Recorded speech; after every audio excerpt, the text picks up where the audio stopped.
Hey guys, tonight we're going to step back, way back, over 1,000 years, to a time when TikTok dances were just regular dances, and the internet was a guy on a horse. We're going to immerse ourselves in the Tang Dynasty, one of China's most glorious and expansive periods. Imagine, if you can, waking up not to the gentle hum of your phone alarm, but to the distant crow of a rooster, or perhaps the rustle of straw in a humble lodging. You're not scrolling through endless feeds. You're stretching out a body that's already aching from yesterday's miles, knowing full well that today will bring more. You're a postal worker, a vital cog in the vast administrative machine of an empire, and honestly, you probably won't survive this career in the long run. The roads are rough, the elements unforgiving, and the bandits, well, they're not exactly in it for the historical reenactment. So, before you get comfortable, take a moment to like the video and subscribe, but only if you genuinely enjoy what I do here. Let me know where you're tuning in from, and what time it is for you. Now, dim the lights, maybe turn on a fan for that soft background hum, and let's ease into tonight's journey together. The first slivers of dawn are barely painting the eastern sky, a faint gray bleeding into the deep indigo of night. You stir, an involuntary groan escaping your lips as your muscles protest. It's not a dramatic awakening, no sudden alarms or urgent calls. Instead, it's a slow, reluctant return to consciousness, a gentle tug from the approaching light and the faint sounds of the world around you beginning to awaken. The straw mat beneath you offers little in the way of luxurious comfort, and the rough wool blanket, thin against the morning chill, doesn't do much to persuade you to linger. You can feel the persistent ache in your calves, a familiar companion after countless miles on the imperial roads. Your shoulders are tight, a constant tension from the satchel you carry, laden with decrees, reports, and sometimes, even personal letters for the truly desperate and wealthy. The air is cool, carrying the faint, earthy scent of damp soil and the distant, woodsy tang of cooking fires just being kindled. There's a certain stillness to this pre-dawn hour, a quiet anticipation before the full clamor of the day erupts. You push yourself up, feeling the creak in your knees, and sit for a moment, letting your body adjust to the vertical. Your eyes, still heavy with sleep, scan the small, Spartan room. It's a simple affair, shared perhaps with a few other postmen or travelers lucky enough to secure a spot at the relay station's modest accommodations. Historians still argue whether these accommodations were consistently provided by the state, or if postmen often had to rely on their own meager funds for lodging along the routes. One mainstream historical fact about the Tang postal system is its sheer scale. It boasted over 1,600 postal stations and relied on a network of routes spanning thousands of miles, facilitating rapid communication across the vast empire. It was, in many ways, the internet of its day, albeit with a slightly slower download speed. You yawn, a wide, jaw-cracking stretch that hopefully works out some of the kinks in your neck. Your hands instinctively go to your face, rubbing away the last vestiges of sleep. There's a quirk to the Tang Dynasty, a tidbit that might make you chuckle. The imperial court was reportedly quite fond of exotic fruits, and the postal system was often tasked with delivering fresh lychees from the south to the capital, sometimes at a blistering pace that would exhaust even the hardiest horses.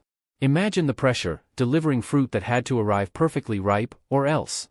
Your stomach rumbles, a gentle reminder that it's been many hours since your last sparse meal.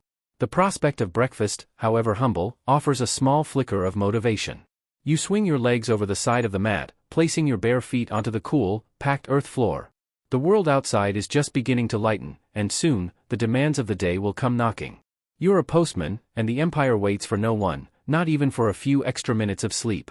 As the first rays of sunlight begin to pierce through the cracks in the wooden walls, painting faint, shifting patterns on the packed earth floor, you slowly rise. Your morning rituals are less about pampering and more about practical preparation for the long, arduous day ahead. There's no gleaming porcelain basin or scented soaps here. Instead, a rough, unglazed ceramic bowl filled with cool water from a nearby well awaits. You splash the surprisingly invigorating water onto your face, chasing away the last lingering tendrils of sleep.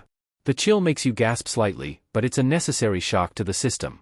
You scrub your face vigorously with your hands, feeling the grittiness of the previous day's dust and sweat. It's not exactly a spa treatment, but it gets the job done. You might even recall that one time, you accidentally used water from a trough where the horses had just drunk, and let's just say, your face felt extra earthy that day. A coarse cloth, perhaps linen or hemp, serves as your towel. You rub your face dry, feeling the scratchy texture against your skin. Then, you turn your attention to your simple clothing. Your uniform, if you can call it that, is practical and robust: sturdy trousers, a tunic, and a short, sleeveless jacket, all made from rough, undyed fabric. These aren't exactly fashion statements. They're designed for durability and ease of movement. You pull on the layers, feeling the familiar weight and texture of the cloth.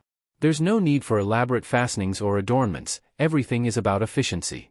You smooth out any wrinkles, not for appearance's sake, but to ensure there are no uncomfortable bunched-up areas that might chafe during hours of walking or riding.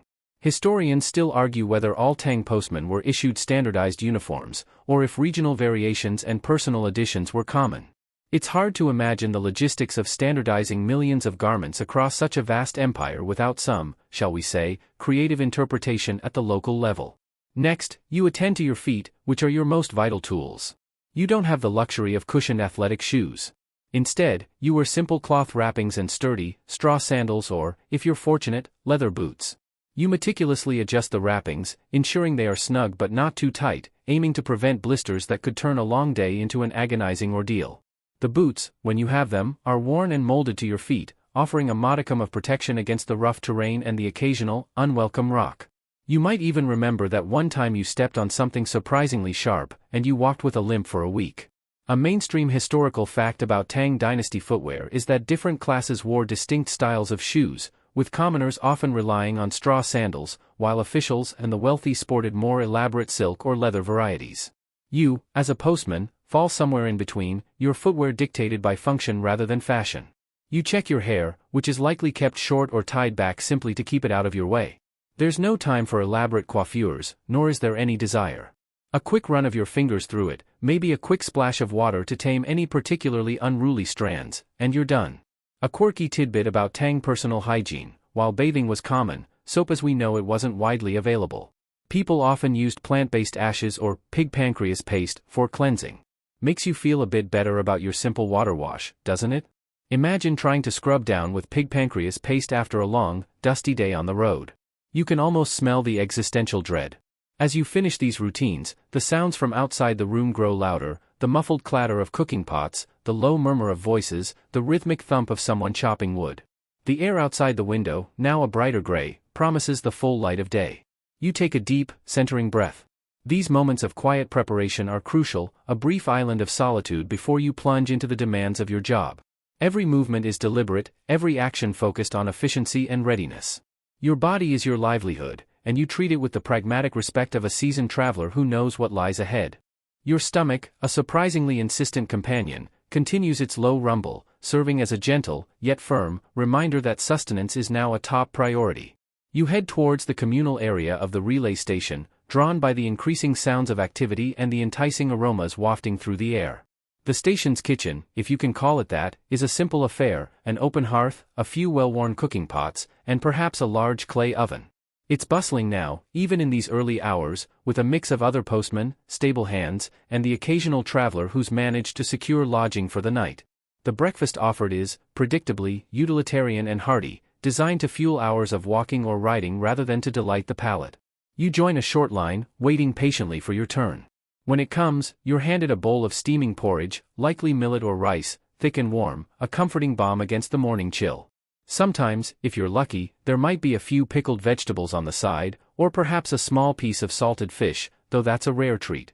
Historians still argue whether the quality and quantity of food provided at postal stations varied significantly based on the station's size or its strategic importance. It's safe to say, though, that gourmet dining was not a core offering of the Tang Postal Service. You find a spot on a low bench or squat down by a small, wobbly table, joining a few other postmen who are already eating, their faces still etched with sleep but slowly coming alive with the warmth of the food. There's not much conversation, just the quiet sounds of eating and the occasional slurp. Everyone is focused on the task at hand, consuming enough calories to face the demanding day. You eat quickly, but deliberately, savoring the warmth of the porridge as it spreads through your body. It might not be exciting, but it's precisely what you need. You even manage to crack a half-smile when you see another postman trying to sneak a piece of stale steamed bun into his satchel for later, like a squirrel preparing for winter. Planning ahead, are we? You might quip, earning a tired shrug in return. A mainstream historical fact about Tang Dynasty diet is its reliance on grains like millet, wheat, and rice, supplemented by vegetables, legumes, and occasionally meat or fish. Meat was often a luxury, particularly for commoners, so your simple grain porridge is a very accurate representation of a typical meal. You might even recall a story about a particularly fussy official who once complained bitterly about the lack of fresh river prawns at a remote relay station, completely oblivious to the fact that you, the postman, had to walk 50 li just to get there. Talk about being out of touch. As you finish, scraping the last bit of porridge from your bowl with a wooden spoon, you feel a slow surge of energy. Your muscles still ache, but now there's a quiet strength underpinning them. The warmth in your stomach spreads, making the chill air seem less biting. It's a pragmatic fuel-up, not a leisurely brunch with mimosas and avocado toast. You stand, feeling a little less groggy, a little more ready. A quirky tidbit you might recall is that fermented beverages, including various forms of rice wine, were quite common in Tang China, and even at breakfast, some people might have taken a small cup to warm the belly. Luckily, you're not one of them. A little bit of rice wine before a long day of walking sounds less like warming and more like stumbling. You carry your empty bowl back to a designated spot, perhaps a large tub of water for washing, or simply a collection point for someone else to clean later. The sun is now a visible presence through the doorway, a weak, pale disk climbing slowly above the horizon. The sounds outside have intensified, the distinct cries of street vendors beginning their day, the distant clang of a blacksmith's hammer, the lowing of oxen. The morning quiet is rapidly receding, replaced by the growing symphony of a waking Tang city, or at least, a bustling imperial outpost. Your body is fueled, your mind is alert enough, and the next step is to officially report for duty. With breakfast settled and your body feeling marginally less like a discarded sack of millet, you head to the main administrative building of the relay station. This isn't just a place to eat and sleep, it's the nerve center of your daily operations. The building itself is sturdy, probably built of timber and brick, designed for practicality rather than grandeur. Inside, the air hums with a low, purposeful energy. Clerks are already bent over their registers, scratching away with brushes and ink on bamboo slips or paper, recording arrivals, departures, and the endless flow of official documents. Stable hands move in and out, their heavy boots clomping on the wooden floors, discussing the readiness of the horses. You approach the main counter, where the station chief, a man whose face is as etched with lines as an old map, presides. He's seen countless postmen come and go, and his gaze is sharp, missing nothing. You offer a respectful bow, a quick, almost automatic gesture ingrained from years of hierarchy. He nods curtly in return, his eyes already scanning the dispatch logs. This is where your day truly begins, where the abstract concept of the empire becomes tangible in the form of sealed scrolls and heavy satchels. A mainstream historical fact about Tang Dynasty administration is the meticulous record-keeping system, which tracked everything from grain stores to official communications. The sheer volume of bureaucracy would make even a modern-day accountant weep. The chief gestures to a stack of bundles already waiting. Your specific assignment for the day is usually predetermined, often based on a rotating schedule or the urgency of the dispatches. Today, it looks like a particularly hefty load, bundled tightly with rope and sealed with wax. You'll be carrying reports from the regional magistrate to the provincial governor, likely concerning tax revenues or local banditry, the perennial concerns of any imperial administration. You also spot a smaller, more delicate package, probably a personal letter from a wealthy merchant, sealed with a distinctive emblem. These private dispatches, while not strictly imperial, were often entrusted to the postal service for their reliability, usually for a hefty fee, of course. Historians still argue whether the personal use of the imperial postal system significantly impacted its efficiency for official state business. My guess? Probably. Someone's always trying to get a private letter about their cousin's questionable embroidery skills sent via express delivery. As you accept your designated satchel, feeling the familiar weight settle onto your shoulder, you listen to the chief's brief instructions. To Fuyang, he grunts, and return with the replies. Expect new directives. His voice is gruff, but there's an underlying pragmatism. He's not here to coddle you, he's here to ensure the Empire's messages get where they need to go, come hell or high water, or worse, bandits with bad manners. You nod, committing the destination and your primary task to memory. You might even crack a small, internal joke, thinking about how he sounds exactly like your sternest childhood teacher, just with more impressive facial hair and a slightly more intense stare. Before you leave the main office, you also confirm the readiness of your horse, if you're lucky enough to be assigned one today. Some routes are footpaths, others require a mount. Today, it seems, you'll be on horseback for at least part of the journey. A quirky tidbit about Tang bureaucracy: imperial edicts were sometimes so long and detailed that clerks had to attach multiple bamboo slips together with cords to form a single, cumbersome document. Imagine trying to carry a satchel full of those. It'd be like carrying a portable bamboo forest. The sheer volume of paper, or rather, bamboo and silk, that flowed through this system was staggering. You take a final, deep breath, mentally mapping out the first leg of your journey. The official duties are confirmed, the route is set, and the empire, in its grand, sprawling complexity, awaits your humble, yet indispensable, service. With your assignment confirmed and the weight of the satchel settling onto your shoulder, your next task is to meticulously gather the tools of your trade. This isn't just grabbing your keys and phone, it's a careful assembly of items that could mean the difference between a successful delivery and a very, very bad day. First, you head towards the supply room, a dusty, organized chaos of ropes, spare leather, and various implements. Here, you ensure your primary satchel is properly secured. It's made of thick, durable leather, designed to protect its precious contents from rain, dust, and prying eyes.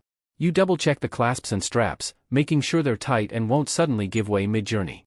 Imagine losing an imperial decree because a buckle decided to take an unscheduled vacation. You also grab a smaller, personal pouch. This holds your meager rations for the day, perhaps a few dried meat strips, some hardtack, or a handful of roasted grains. It's not much, but it's enough to keep hunger at bay until your next stop. You might even have a small, tightly sealed gourd of water, essential for those long stretches between wells or streams. Hydration, even in the Tang Dynasty, was key, though perhaps not as obsessively documented as it is in modern fitness apps. You'd probably laugh if someone told you to drink 8 glasses a day, given that your daily water intake often depended on whatever stagnant puddle you could find. Next, you check your personal protective gear. While you aren't a soldier, a postman's life on the road is far from safe.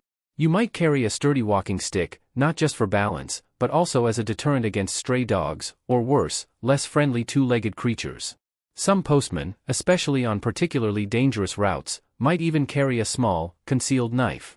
Historians still argue about the extent to which postmen were armed. Some scholars suggest a degree of official sanction for self-defense, while others believe it was more of a personal choice and necessity. Either way, you're not planning on starting a fight, but you're certainly prepared to finish one if absolutely necessary. You also secure your identification tally, a crucial item. This is a carved wooden or metal tablet, split into 2 halves, one held by the station and the other by you. It verifies your identity and your purpose, allowing you access to other relay stations and ensuring you aren't mistaken for a vagrant or, heaven forbid, a spy. It's essentially your ancient ID badge, your passport, and your proof of employment all rolled into one. A mainstream historical fact about Tang Dynasty officialdom is the widespread use of such tallies and seals for verification and authentication, ensuring a robust, if slow, chain of command. Without it, you might as well be a talking badger trying to deliver a scroll. Finally, you ensure your clothing is properly adjusted. Your boots are snug, your tunic cinched, and your broad-brimmed straw hat is ready to protect you from the relentless sun or sudden downpours. You might also have a simple, light cloak or straw cape tucked away, just in case the weather turns foul. There's no weather app on your phone, so you rely on instinct and the subtle changes in the morning sky. A quirky tidbit about Tang fashion: while bright colors were popular among the elite, commoners and laborers like yourself wore more subdued hues, often undyed fabrics. It was less about blending in and more about practicality, less washing, less fading, less fuss. You give your entire kit one last once-over, a practiced survey to ensure nothing is forgotten. Every item has a purpose, every piece contributes to your ability to complete your mission. You are now, officially, geared up and ready to face the open road. The quiet hum of the station fades behind you as you turn towards the gates, the anticipation of the journey ahead a tangible presence. The main gate of the relay station yawns open, a massive timber structure creaking on its heavy hinges. You step out, leaving the relative comfort and controlled chaos of the station behind, and immediately, you're enveloped by the vibrant, cacophonous energy of the Tang Dynasty Road. It's a sensory overload, a stark contrast to the quiet moments of your morning routine. The air is thick with the dust kicked up by countless feet and hooves, mingling with the aroma of cooking food from roadside stalls, the pungent scent of animal waste, and the faint, sweet smell of blossoming trees if it's spring. Your first leg of the journey begins on a main thoroughfare, a well-trodden path that is less a smoothly paved road and more a wide, compacted dirt track. It's uneven, pocked with ruts, and occasionally riddled with stones that threaten to trip an unwary foot or jar a horse's stride. Yet, it's a vital artery, pulsing with life. Merchants lead heavily laden ox carts, their massive wooden wheels groaning under the weight of silks, ceramics, and spices. Farmers trudge alongside their donkeys, baskets of produce swaying with every step. There are occasional groups of soldiers, their armor glinting in the morning sun, on patrol or moving to a new posting. And, of course, other travelers, pilgrims heading to sacred sites, scholars on their way to examinations, or perhaps even a board official on an inspection tour, looking rather unimpressed by the state of the road. You fall into your practice stride, a rhythmic, ground-eating pace that you can maintain for hours. If you're on horseback, you urge your mount into a steady trot, the rhythmic thud of hooves a constant accompaniment. The satchel on your back feels heavy, a tangible reminder of the empire's expectations.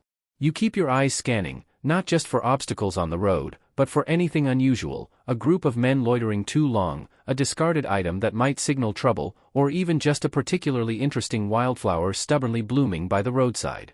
Your attention is split between the immediate path and the broader landscape, a constant assessment of your surroundings. A mainstream historical fact about Tang Dynasty roads is that while impressive in scope, they varied greatly in quality. Major imperial highways were relatively well maintained, but many smaller routes were little more than dirt tracks, prone to turning into muddy quagmires after rain. Historians still argue about the exact maintenance schedules for these roads, and whether local magistrates were always diligent in their duties. You can certainly attest that some stretches feel like they haven't seen a repair crew since the last dynasty. You might even grumble internally about that one stretch of road near the Wulong Mountains that's perpetually covered in slippery moss, making it feel less like a highway and more like a competitive ice skating rink for horses. You pass small villages, their mud brick and timber homes clustering close to the road, offering glimpses into daily life, children playing with makeshift toys, women tending to small vegetable patches, the rhythmic clang of a blacksmith's hammer. The smells change too, from the urban mix to the more rural scent of wood smoke and damp earth. You might nod to a passing farmer, or exchange a brief glance with a fellow traveler. You are part of this living tapestry, a thread connecting distant parts of the empire, even if most people just see you as the postman. A quirky tidbit that might cross your mind: did you know that Tang Dynasty China actually had a sort of early warning system against natural disasters? Messengers, much like yourself, were sometimes dispatched to report unusual phenomena like comets or eclipses, which were seen as omens. Imagine being the guy who had to deliver a scroll about a star that wept fire, probably causing more panic than a tax increase. The sun continues its ascent, warming your back, and the road stretches out before you, an endless ribbon of dust and possibility. Your journey has truly begun. As the morning progresses, the road continues its relentless unfolding beneath your feet or your horse's hooves. The initial novelty of the bustling thoroughfare gradually gives way to the familiar rhythm of travel. You pass through diverse landscapes, each offering a fleeting glimpse into the vastness of the Tang Empire. Sometimes, the road cuts through verdant farmland, where rows of rice paddies shimmer under the growing sun, or fields of wheat ripple like golden waves in the gentle breeze. You see farmers, backs bent, diligently working their land, a timeless scene of human toil and connection to the earth. The air here carries the scent of fresh soil and growing things, a welcome change from the dust of the main road.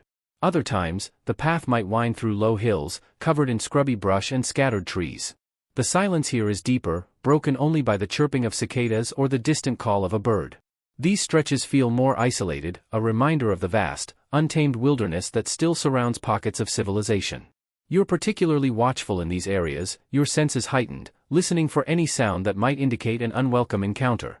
You recall that one time, you swore you heard the distinct rustle of something large in the undergrowth, and you spent the next half hour humming loudly to yourself, just to prove you weren't scared. You were.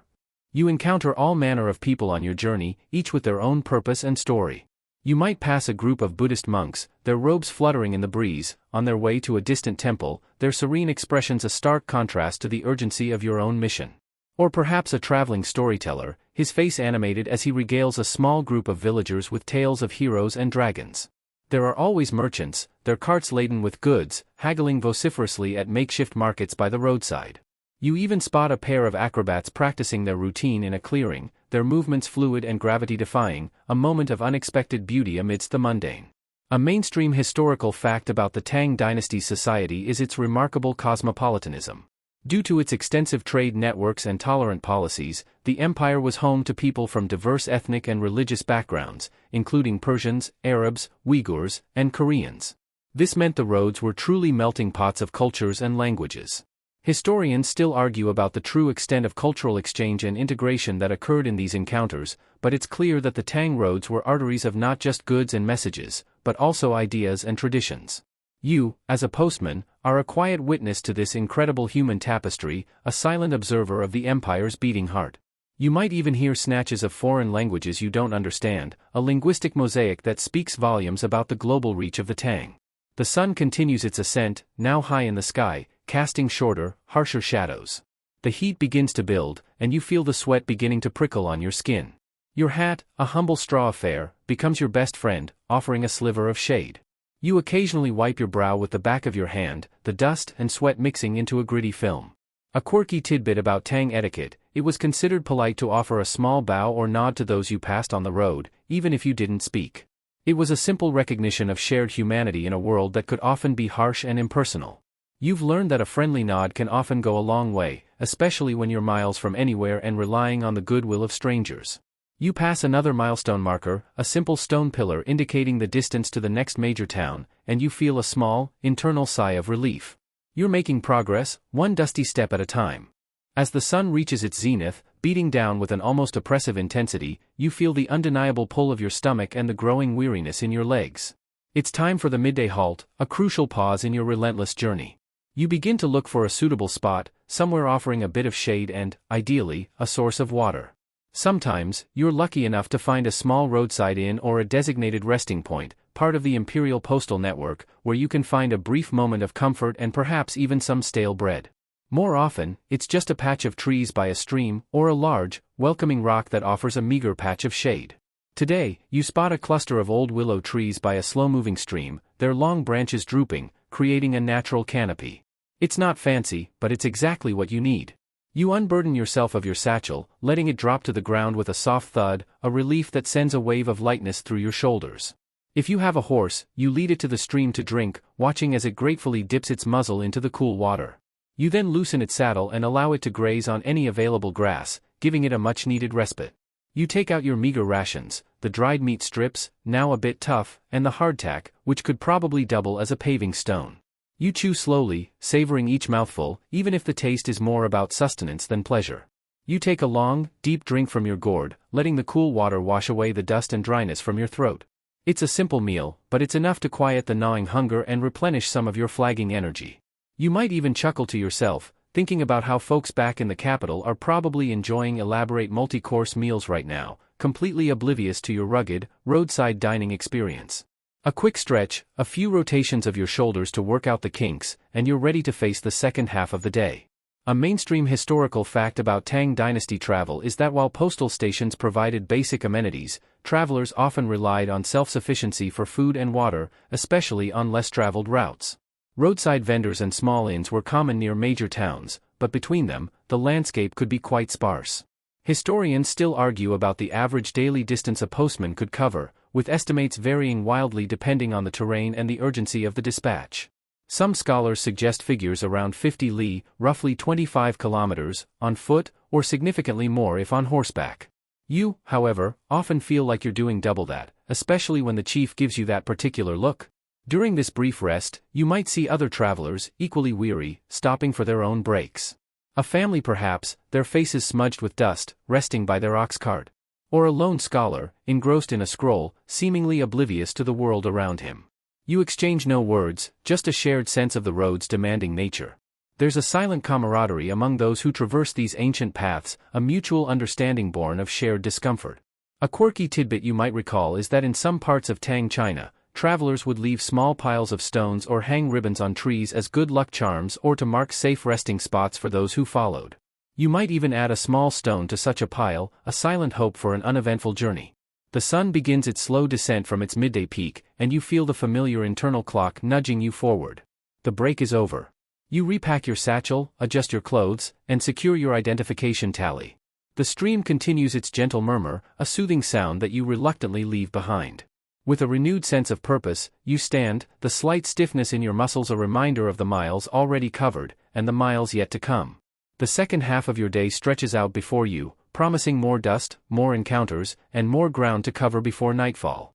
Refreshed, if only marginally, from your midday halt, you push onward. The afternoon sun, while less intense than at noon, still beats down, and the road, as if to test your resolve, seems to throw up new challenges. One moment, you might be traversing a particularly muddy stretch, the recent rains having turned the dirt track into a sticky quagmire that sucks at your boots with every step. You have to lift your feet high, squelching through the viscous mud, trying to avoid losing a sandal or, worse, sinking too deep. If you're on horseback, your mount struggles, its hooves sloshing and slipping, demanding careful handling to prevent a fall. Then, Just when you think the mud is the worst of it, the terrain might shift. You find yourself ascending a steep, rocky incline, the path narrowing and becoming treacherous. Loose stones threaten to give way underfoot, and the climb demands a surprising amount of effort, your calves burning with the strain. The air here feels thinner, and the world seems to stretch out below you, a sprawling panorama of green fields and distant mountains. It's a beautiful, if grueling, view. You might pause for a moment, catching your breath, and glance back at the path you've already covered, a testament to your steady progress. But the biggest challenges often come not from the landscape, but from unexpected encounters. Sometimes, it's a broken-down cart blocking the narrow path, its owner frantically trying to repair a snapped axle. You might have to dismount and help push, or carefully navigate around the obstruction, losing precious time. Other times, it's a sudden downpour, turning the dusty road into a slick, dangerous slide in minutes. You pull your straw cape tighter, head bent against the stinging drops, trying to keep the precious contents of your satchel dry. Historians still argue about the effectiveness of the Tang Dynasty's disaster response for travelers, and how quickly such incidents on major routes were addressed. From your perspective, it usually felt like you were on your own. And then, there's always the threat of bandits. While the imperial roads were generally safer than isolated tracks, roving bands of outlaws were a persistent problem. You learn to read the signs, an unusual silence, a discarded item that feels out of place, or perhaps a wary look from a local villager. Your grip might tighten on your walking stick, or you might subtly shift your weight, ready to react.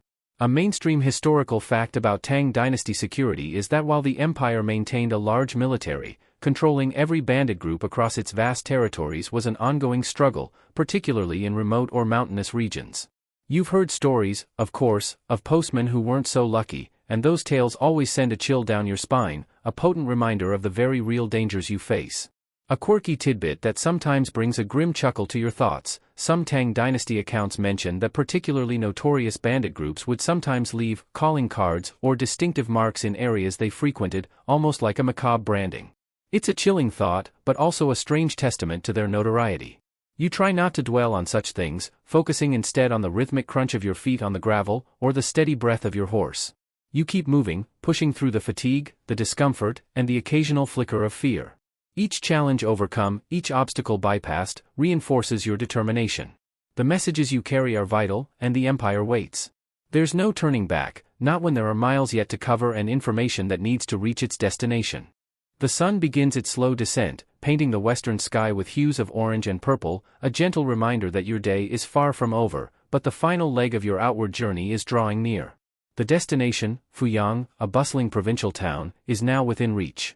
As you approach, the signs of its presence become more frequent, more travelers on the road, the occasional glimpse of a tiled roof through the trees, and the faint, yet distinct, murmur of a larger population.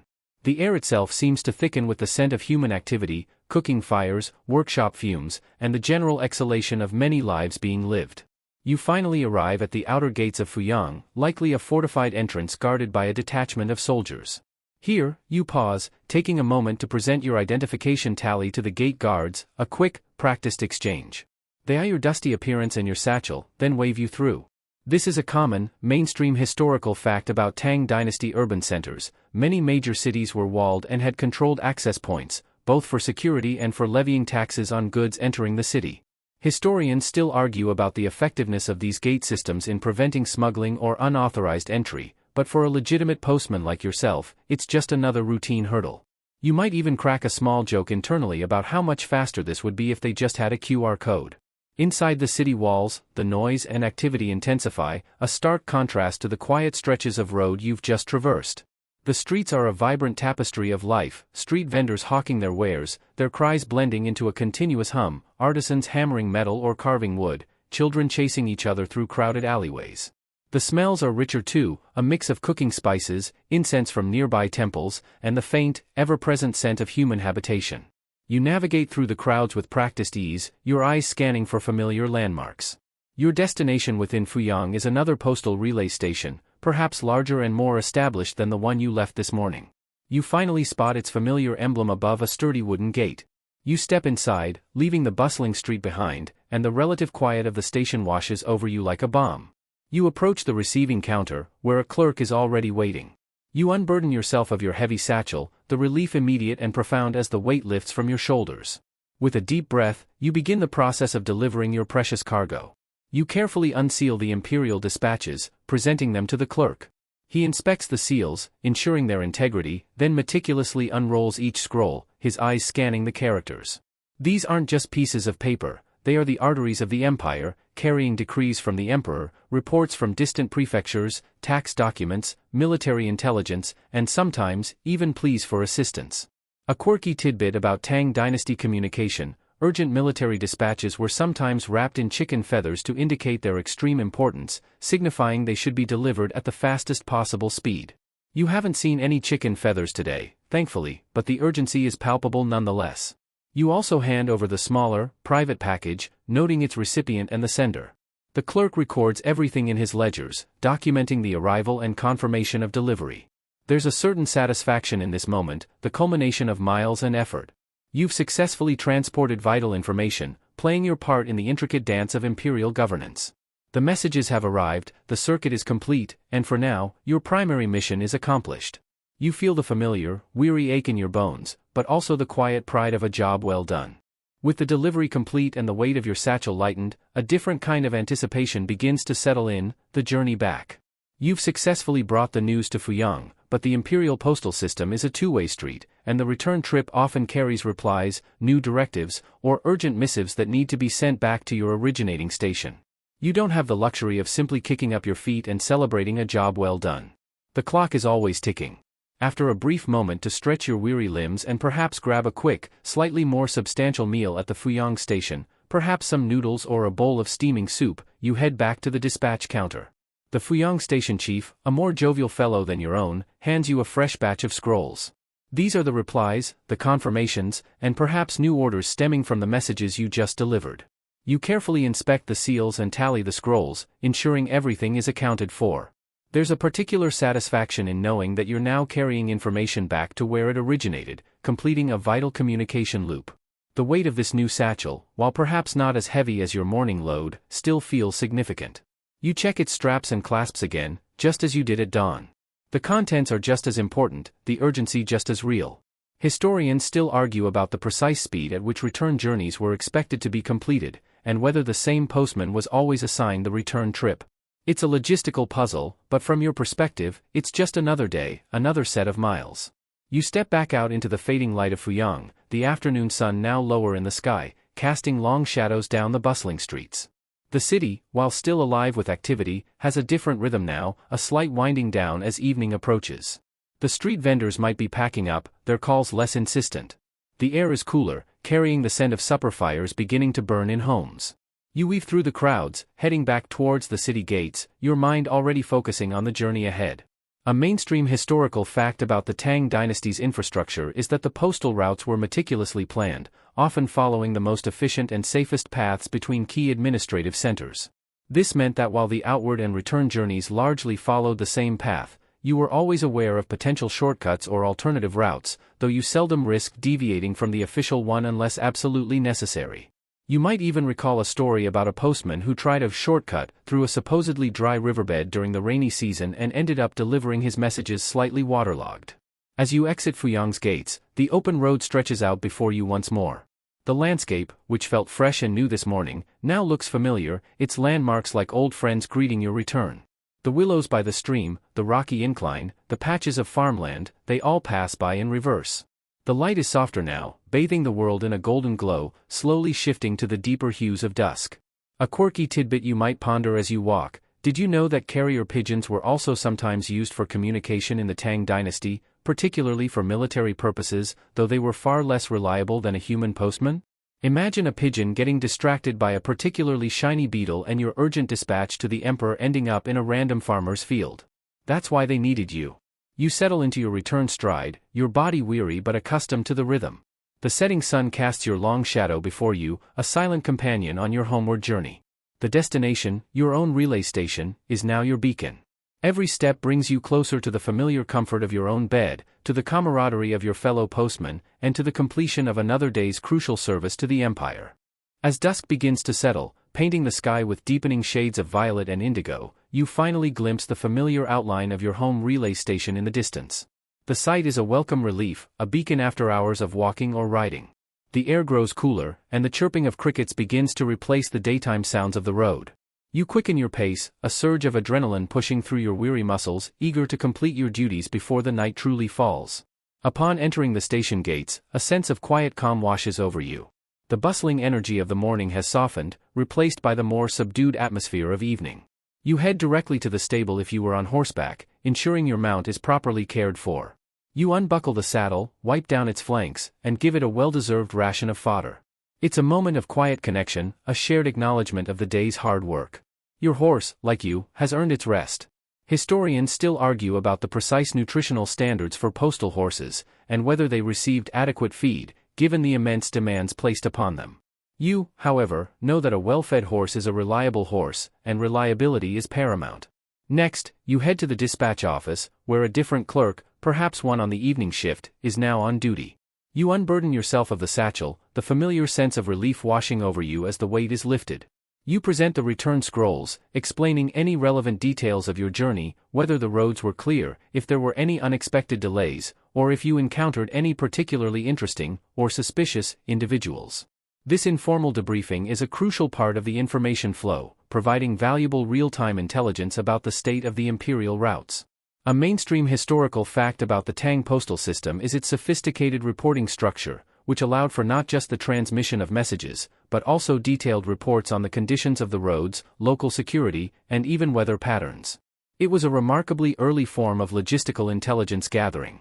The clerk meticulously checks the seals on the new dispatches, comparing them against the records, and then carefully logs their arrival. Every scroll, every message, is accounted for. This is where the paper trail, or rather, the silk and bamboo trail, of the empire continues. You might even crack a tired joke about how much ink they must go through in a day, watching the clerk dip his brush and add another entry to the endless ledger. He barely cracks a smile. Bureaucracy, even in the Tang Dynasty, is a serious business. Once the scrolls are formally delivered and logged, your official duties for the day are largely complete. You receive your tallies back, confirming your successful return and the completion of your assigned route. The physical acts of unloading and reporting are simple, almost rote, but they carry the immense satisfaction of a task diligently fulfilled. A quirky tidbit you might recall is that in some Tang Dynasty texts, postmen were occasionally described as running birds or flying messengers, highlighting the speed and dedication expected of them. You certainly feel like a running bird at the moment, though perhaps one with slightly clipped wings and very sore feet. You feel the deep, pervasive weariness settling into your bones. The day's journey, marked by dust, sun, and the relentless rhythm of the road, has taken its toll. But there's also the quiet satisfaction of a job well done, of connecting disparate parts of a vast empire, one message at a time. The last rays of twilight fade completely, and the station's oil lamps begin to cast flickering pools of light, preparing for the long night ahead. With your official duties concluded, the formal weight of the empire lifts from your shoulders, replaced by the more informal comforts of the evening at the relay station. You head towards the communal area, drawn by the sounds of chatter and the inviting scent of a cooking fire. The station, which felt so functional and purposeful during the day, transforms into a temporary home as night descends. Other postmen, some just returning from their own grueling routes, others preparing for early morning departures, gather around the flickering light of oil lamps or the warm glow of a central hearth. This is where the real stories are told, where the day's experiences are shared, filtered through exhaustion and a bit of good-natured grousing. You find a spot, perhaps on a low stool or a worn cushion, and join the easy conversation. Someone might be complaining about a particularly stubborn mule, another about a road turned into a swamp by unexpected rains. You might recount your own encounter with the rocky incline, perhaps exaggerating the steepness for dramatic effect, earning sympathetic groans and a few chuckles. Felt like climbing a greased dragon's back, you might say, wiping imaginary sweat from your brow. The meal, though still simple, feels more substantial than your solitary midday rations. It's likely a stew, perhaps with some root vegetables and a bit of dried meat, served with bowls of rice or steamed buns. The food is passed around, and there's a sense of shared abundance, even if it's humble fare. This communal eating is a mainstream historical fact. Shared meals were a common feature of communal living spaces like inns and postal stations, fostering a sense of community among travelers and workers. Historians still argue about the exact dietary differences between postmen in different regions, but the core idea was always sustenance, not luxury. As you eat, warmed by the fire and the companionship, you hear snippets of news from across the empire, filtered through the experiences of your fellow postmen. Someone might have encountered a traveling troupe of musicians, another saw a rare, white deer in the forest, and a third might share rumors of new imperial decrees that haven't even reached the official dispatches yet. It's a mosaic of information, personal observations blending with official tidbits, offering a richer, more nuanced picture of the world than any single scroll could provide. It's your own personal news feed, delivered by tired but reliable messengers. A quirky tidbit that might come up in conversation. Did you know that in some parts of Tang, China, particularly in the south, crocodile dung was sometimes used as a form of sunscreen or skin protectant? You probably wouldn't touch that with a 10-foot pole, even if you're desperate for sun protection, but it's the kind of strange knowledge that gets passed around here. You definitely remember that one time someone actually tried to convince you to use it, and you're pretty sure you still have nightmares about it. The laughter is easy, the complaints are universal, and the understanding among you is unspoken. You are all part of the same network, facing the same challenges, and sharing the same triumphs, however small. The flickering lamplight casts dancing shadows on the walls, making the faces around you seem both ancient and timeless. This camaraderie is a vital part of enduring the demanding life of a postman, a respite that recharges your spirit as much as the food recharges your body. The aches and pains of the day are still present, but softened by the warmth and shared experience. You are not alone on this vast, ancient road.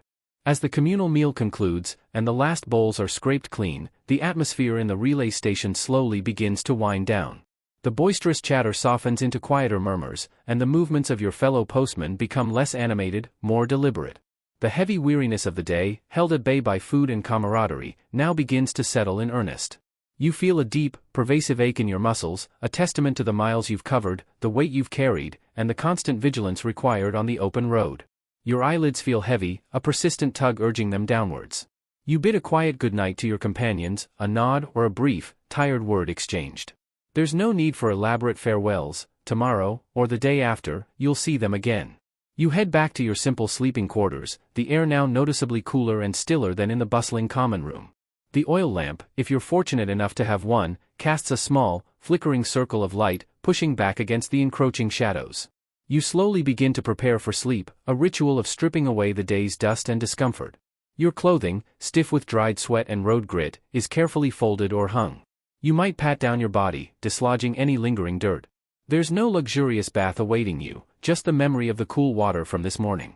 You stretch gently, trying to ease the tightness in your hamstrings and the knot in your shoulders. Every joint seems to creak in protest, a symphony of minor complaints from a body that has worked hard.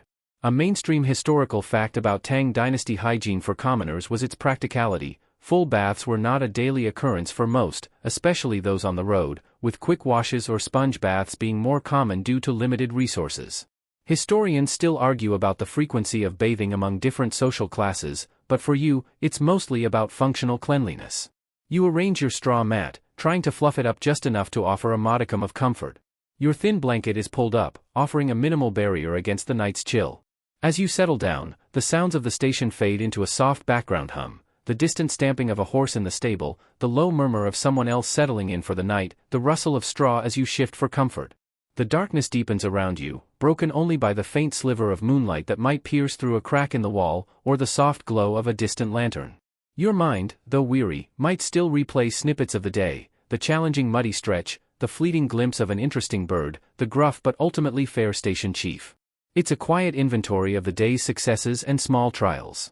You think of the messages delivered, the connections made, the small part you played in the vast machinery of the empire. A quirky tidbit that sometimes flits through your mind before sleep. Did you know that in Tang Dynasty China, some people believed that dreams could offer glimpses into the future, and even recorded their dreams in special dream books? You, however, are mostly hoping for dreams that involve a warm, soft bed and perhaps an endless supply of fresh, perfectly ripe lychees. You close your eyes, breathing deeply. The day is done. The Empire's messages are where they need to be, for now. The road waits for you tomorrow, but tonight, there is only rest. The pervasive quiet of the night settles over you, a gentle embrace. Your consciousness begins to drift, the thoughts slowing, blurring, as the boundary between wakefulness and sleep dissolves. The last conscious thoughts begin to unravel, dissolving into the hazy realm of sleep. Your body, utterly spent, welcomes the oblivion. You drift, not into the profound stillness of deep sleep immediately, but through a gentle twilight where the day's experiences continue to echo, softened and distorted. You might find yourself walking the familiar dusty road again, but this time, the sun is perpetually at a gentle angle, and the weight of your satchel is barely perceptible. The faces of the people you encountered, the bustling merchants, the serene monks, the wary gate guards, might flicker past your inner eye, fleeting specters in the pre-sleep haze. You dream of the simple comforts, the taste of hot porridge, the cooling splash of stream water on your face, the quiet hum of conversation with your fellow postman. Perhaps you even dream of the meticulous ledgers in the dispatch office, the endless columns of characters representing the empire's vast, unyielding demand for information. It's a job that defines you, a life woven into the very fabric of Tang society.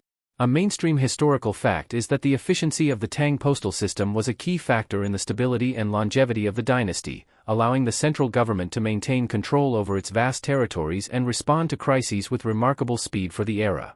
Historians still argue about the precise impact of individual postmen's dedication on the overall system's success, but you know your part is crucial. As the dream deepens, the familiar aches in your calves and shoulders begin to fade, replaced by a sense of effortless movement. You might find yourself soaring over the landscapes you traversed, a silent, unseen messenger gliding above the winding roads and the shimmering rivers. The arduous climbs become gentle slopes, the muddy stretches transform into firm ground. It's a dream where the burdens are lifted, and the endless miles become a source of quiet exhilaration rather than weary toil.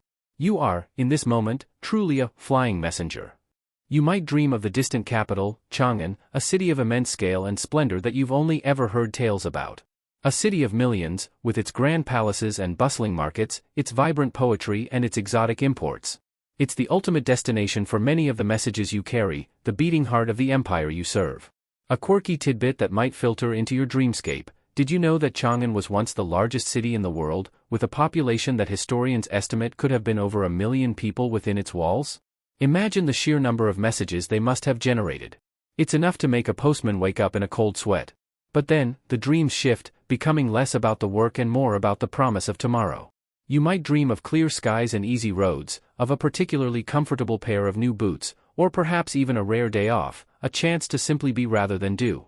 The constant rhythm of the road, the repetitive motions of walking and carrying, have become ingrained in your very being, and even in sleep, there's a subtle current of movement, a quiet anticipation. You are a small but essential part of a grand design, and even in your slumber, that purpose holds you. The last flicker of conscious thought extinguishes, and you plunge into the deep, restorative darkness of true sleep. Your body, exhausted but resilient, begins the slow process of repair, preparing itself for the demands of another day.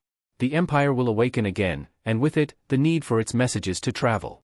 But for now, there is only the sweet embrace of oblivion, the quiet hum of the night, and the promise of dreams. And now, as the last echoes of the Tang Dynasty fade into the quiet of your room, let your own breath deepen, slow, and soften. Feel the gentle lull of stillness settle over you, pushing away the last lingering thoughts of the day. The vast imperial roads, the weary postman, the ancient world, they all recede now, becoming faint whispers in the background. Allow your body to sink deeper into your bed, feeling the comfort and warmth envelop you. There's nothing left to do, nowhere left to go, except into the peaceful realm of dreams. Let go of any lingering worries, any stray thoughts clinging to the edges of your mind. Just breathe, softly, evenly. Imagine yourself floating, light and unburdened, on a quiet, calm sea. Let the peaceful silence wrap around you like a soft blanket. Every muscle in your body is now completely relaxed, heavy and still. Rest deeply, and allow your dreams to be sweet and undisturbed.